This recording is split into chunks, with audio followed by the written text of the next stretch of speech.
The name of the new Mechwarrior 5 DLC, Call to Arms. Hi friends, I'm TTB. Welcome back to Mechwarrior 5 News. Guys, PGI just released the new website or the new sub-website for Mechwarrior 5 and its new DLC, Call to Arms, which is going to be an add-on coming soon to the world of Mechwarrior 5 Mercenaries. Why I'm happy to see a new DLC that's coming out, and why I'm also disappointed in what's going to be in that DLC. Find out more after we talk about this, because I've had a quick overview and I've already have some thoughts on what to say. Now, let's go ahead and scroll through the page, find out what is going on. Call to arms. Join up with the independent people of Sky to capture the Lyran Commonwealth's newest battle mech, the Hatchetman, in a 5-mission quest line. So, right off the bat, we are getting a new set of story missions. It's going to be 5 this time, compared to the 14 story missions that we had in the last DLC, plus the 7 side missions at 3 missions each. So that is a noticeable decrease in the amount of handcrafted missions that we can expect. We're going to go to the Lyran Commonwealth, apparently. The Isle of Skye, basically bordering directly towards the Lyran Commonwealth. And we're going to go ahead and basically grab the Hatchetman, which is going to be a medium mech, as I understand it. And the main feature of the Hatchetman, of course, is the hatchet in the right arm for melee combat. Call to Arms adds the Hatchetman chassis along with 23 new melee weapons focused mech variants, 5 new melee weapon focused hero mechs, 9 new melee weapons, and the new animated Storm Sword skin. Explore the new Scrapyard, Tourmaline, Rubelite, and Hoodoo Desert biomes available through campaign and career modes. And in selection, Call to Arms is all about amping up the destruction with new melee weapons. Featuring 23 new melee weapon focused mech variants, plus 5 melee weapons focused hero mechs. You already said that, like literally next to each other. You can access them right away in instant action to try them out. 9 new melee weapons are available to equip on these new mech variants. Got a battle axe, claymore, and so on. We will have a look at them because they are listed further down below. You can find them across the Innosphere in campaign and career mode, or equip them right away in instant action. So you have to find them first before you can equip them. From what I'm reading from this, by the way, it sounds like the melee weapons can only be equipped on specific mechs and not on any mech. We will have 3 new biomes, which has also been said in the description. Scrapyard, Rubelite, and Hoodoo Desert. And the new skin that is going to be available for all mechs, apparently, which is a nice thing. But fans of tautology, please forgive me, but this is basically saying the same thing right next to each other. So, question mark, question mark, question mark. Okay, moving on. Here are the melee weapons. Before, we had mech fisticuffs, right? We had mech fisticuffs. We could use our fists to hit enemy mechs or PPC clubs or whatever. Now we get 9 new melee weapons, and they are divided by weight class. Light mechs do not get melee weapons. Light mechs do get pancaked. Would have been nice to see a Highlander burial move, by the way, or DFA, because that will actually be canon. This, however, not so much, because as far as I know from the canon, at least from what I've read so far, the only mech that actually has a melee weapon, a dedicated one, is the Hatchetman, and there might be some others later on, but I don't see a huge general use of mech melee weapons in the BattleTech universe. So I'm not questioning the fun nature of this. I'm questioning the lore nature of this a little bit, whether this might be going a little bit too far. I mean, Yenlowang had claws, though, so maybe it's also Larry's thing.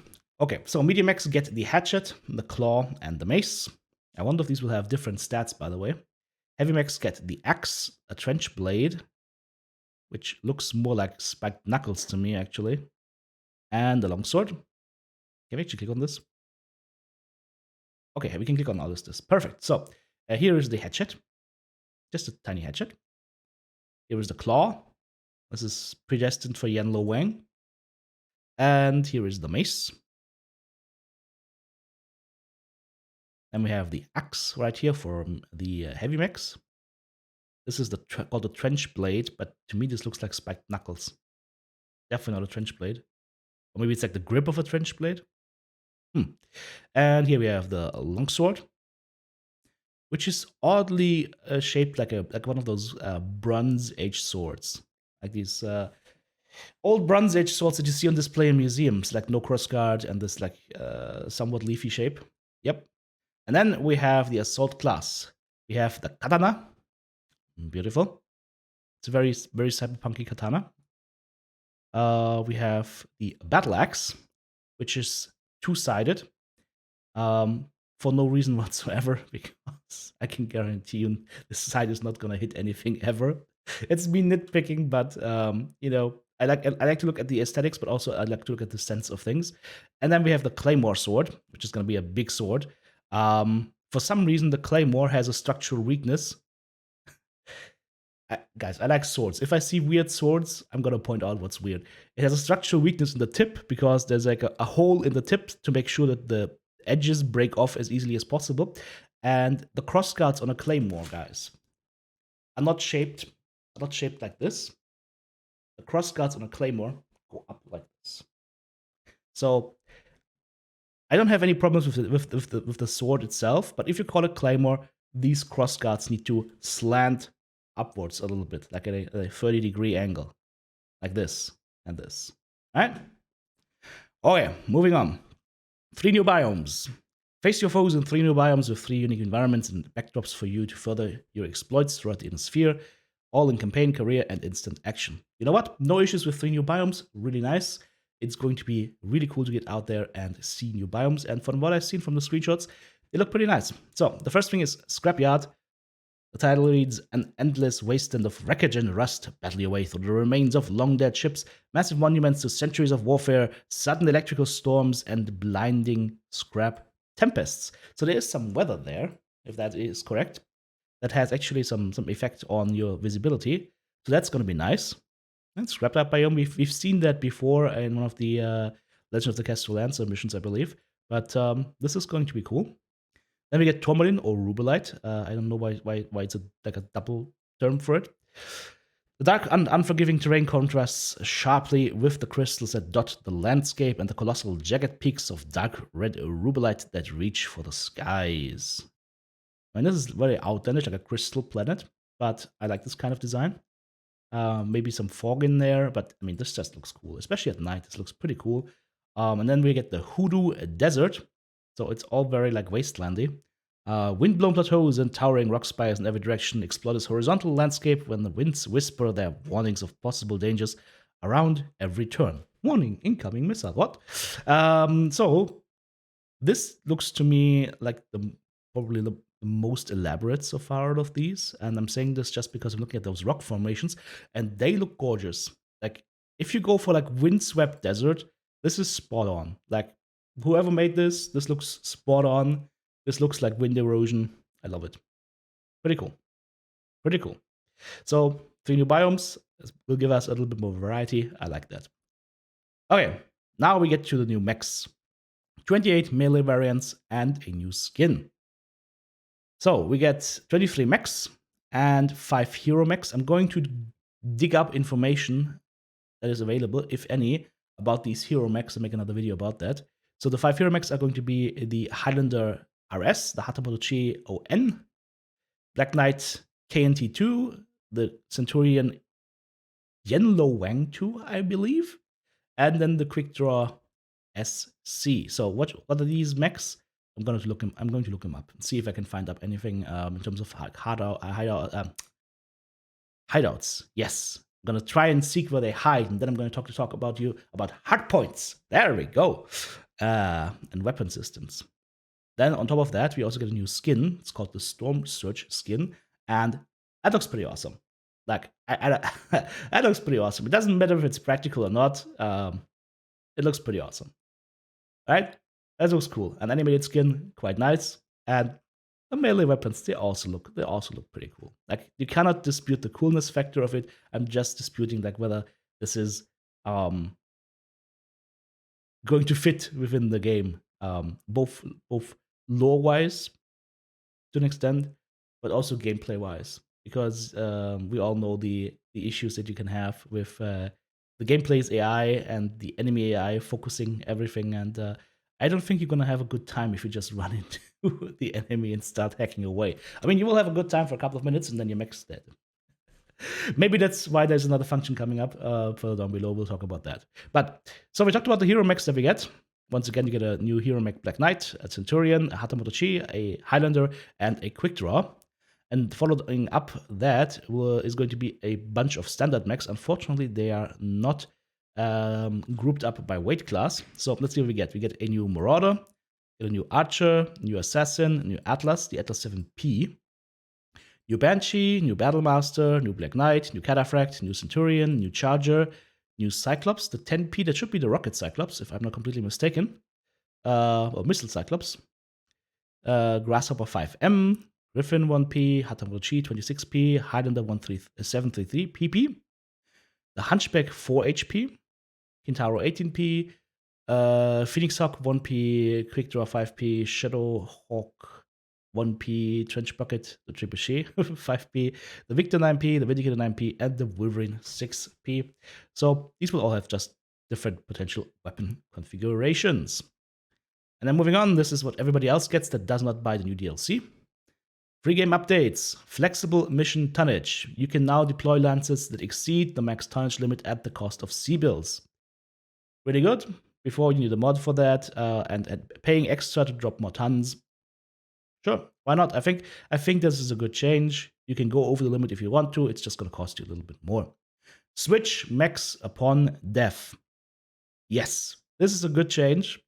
If you die in your mech, or if your mech gets destroyed, you don't get mission failure anymore. If you die, you will be able to switch to another mech in the lance.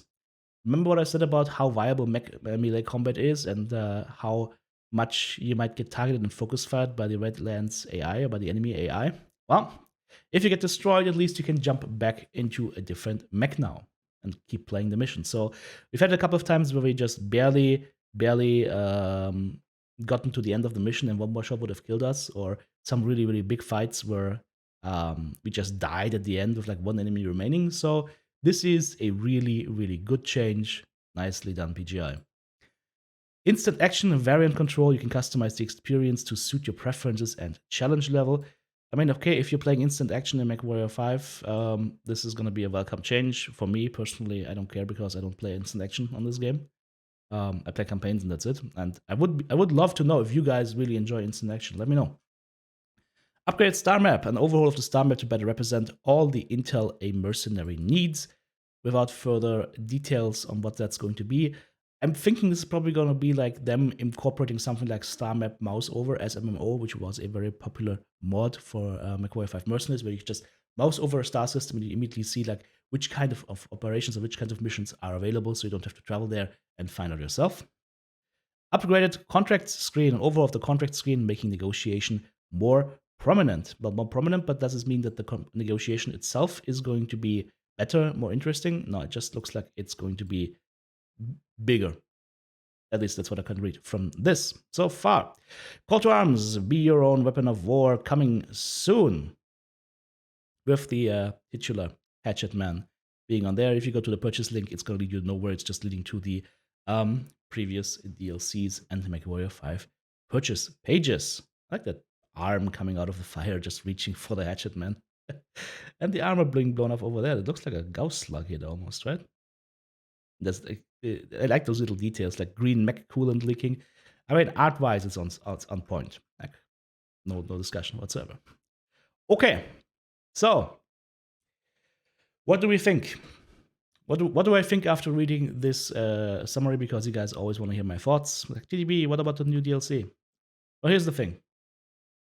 We're getting a bunch of nice new toys, right? You get a couple of new mech variants. You get 5 new hero mechs, which is nice.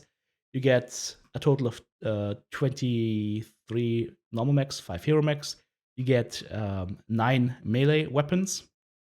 I hope they will have different stats in between them. I hope they will come in different quality levels as well. To add to mechs that can actually carry melee weapons, you get 3 new biomes, a new animated Storm Surge skin, and on top of that, you also get a 5 mission questline to grab the Hatchetman. Plus, on top of that, we'll get a free game update with some updates to the game, and that is going to be the extent of what we can expect. As I said, guys, I'm going to look into the hero mechs and try to find out some more information for you. But what do I think at this point? Well, I already said it in the beginning of the video. I like the stuff that I'm seeing, but I'm still disappointed in the scope of the DLC. I'm disappointed in the scope of the DLC for a couple of reasons. With Legend of the Kestrel Lancers, PGI has shown that they have the ability to do some really cool storytelling. It wasn't perfect, but they have the ability to do some really cool storytelling, and that storytelling part is shrinking down. And instead, we basically get Whack'em Sock'em robots, which is not bad, don't get me wrong, but I somehow doubt just the melee combat's ability to carry the whole DLC. It's going to be more of like a DLC. It's going to be more like a classic DLC as opposed to being what felt like a real add-on with both Legend of the Kestrel Lancers as well as Heroes of the Inner Sphere. So as far as the DLCs are concerned, I think content-wise, scope-wise, this is the weakest of the Mechwarrior 5 DLCs that we've seen so far. Yes, there's some cool stuff in there, but if you compare it to what we had with both the Heroes of the Inner Sphere and then on with Legend of the Kestrel Lancers, which I loved, this is a clear couple of steps back in scope and in terms of what's delivered. So keep that in mind. And if that was the last DLC that will ever happen for Mechwarrior 5 Mercenaries, because remember we had all this discussion about EG7 and the question of whether we'll get more DLCs or no. If that's the last DLC that will ever happen with this game, then I'm going to be very disappointed. And I'm going to be very sad. If it's just the shape of things to come, where they focus on like one or two elements of the game and then add on top of that, and we will get more stuff in the future, like weapon tinkering / weapon crafting, dropship upgrades, more story missions. If that is the shape to come, then hey, no issues there. But without communication on what's actually going to happen, at this point, I can just go off of what we've talked about in the past, and I will have to assume that this might be the last DLC. And as a package, compared to what PGI delivered beforehand, compared with the good Heroes of the Inner Sphere add-on and the very good, if not even excellent add-on that was Legend of the Kestrel Lancers, especially from a story perspective. Yeah, I'm hoping that this is not the last DLC. To me, it's a disappointment because it's a step back, and I think that's understandable. Does this mean I'm saying not to buy this? No, absolutely not. Especially if you're looking forward to mech melee combat. Have a look at that, have a look at the features, and then have a look at the pricing point, which is probably going to be $20, and decide if that's worth it to you. There's a lot of mechs in there to try out. There is a new, really cool looking skin in there that looks awesome, like no discussions about that. New biomes, which is always nice, and a couple new missions, plus those melee weapons. I think like scope-wise, it's probably going to be worth it. But as far as like the development of the game is concerned, it still feels like it's a step backward. And I would really love to hear from PGI whether we're gonna get more DLCs in the future. Because if it's gonna be more smaller DLCs that are more focused on a single point, hey, I'm absolutely fine with that. But that being said, let's talk about my main gripe with Mechwarrior 5 Mercenaries over the all the add-ons, main game and all the add-ons. I don't see anything in here about upgrading the Lancemate AI. The Lancemate AI Mechwarrior 5 Mercs was dumped as a piece of bread, and it received a couple of updates over the years, but it's still nowhere near where it needs to be. It still does a lot of like just dancing around while and trying to hold positions or trying to get into lance positions while you're getting shot to hell by the red guys. And I really hope that there is a note in there later on, somewhere in the patch notes, that will say improved Lancemate AI. Because there's a clear, like, there's some conflicting AI compartments in there from what I can see, just from the behavior of the mechs, and it's limiting the way that your Lancemates behave and can fight against the enemy, and that's just a bad player experience. So, not happy that I'm not seeing anything about improvements for Lancemate AI. I'm going to be very clear here on that. That is something that I expected for this DLC, and it's not here. Well, I said some positive things about the DLC because there are a lot of positive things in here. I also criticized negative points. What are your guys' thoughts? What do you think?